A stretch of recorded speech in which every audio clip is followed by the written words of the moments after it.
Tonight's story is a true crime tale, but it's not about a robbery or a gangland hit or a serial killer. This is about something older than all of that. Something that's been destroying lives since the dawn of time. This is a love triangle. A story of passion, betrayal, and a decision that turned deadly. And at the center of it is a woman named Claire Morgan.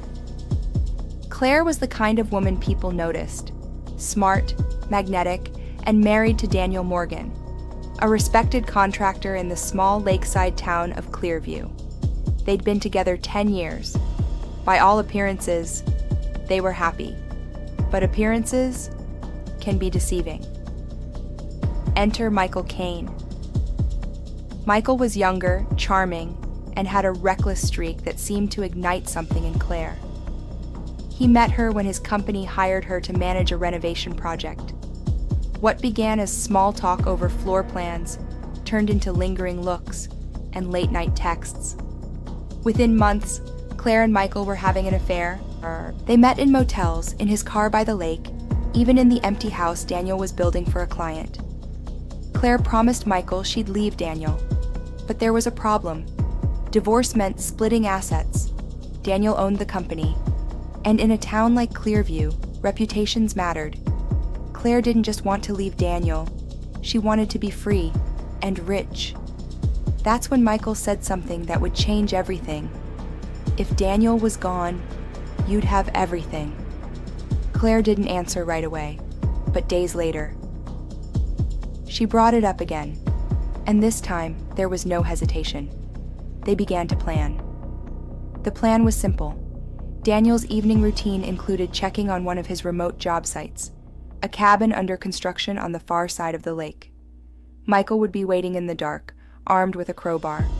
They'd stage it as a robbery gone wrong. And on a rainy Thursday night in March, they set it in motion. Daniel left home at 8:45 p.m. Claire kissed him goodbye and told him to drive safe. At 9:30, Michael called her. It was done. His voice was shaking. Claire told him to calm down, get rid of the weapon, and meet her later. But Michael never showed. Instead, the police knocked on Claire's door at midnight. They told her Daniel had been found at the cabin, but he wasn't dead. He was badly injured but conscious, and before they loaded him into the ambulance, he told them everything, except the twist no one saw coming. You see, Daniel knew about the affair.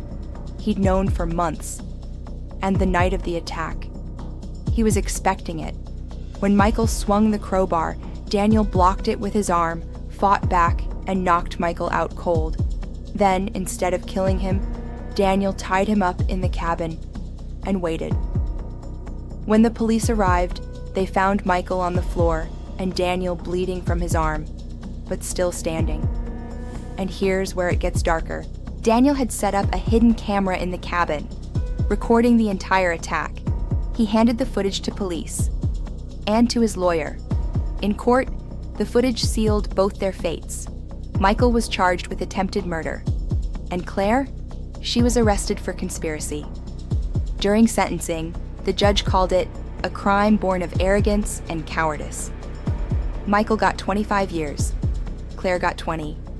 Daniel sold the company, moved away, and never looked back. So what do we take from the story of Claire Morgan? That passion can turn poisonous. That betrayal has a way of unraveling even the most careful plans. And that sometimes, the prey is ready for the predator. This has been What You Weren't Told. If you enjoyed tonight's story, please like and subscribe. It motivates us to create more episodes like this one. And tell us in the comments, do you think Daniel was a hero for catching them? Or just another player in a dangerous game?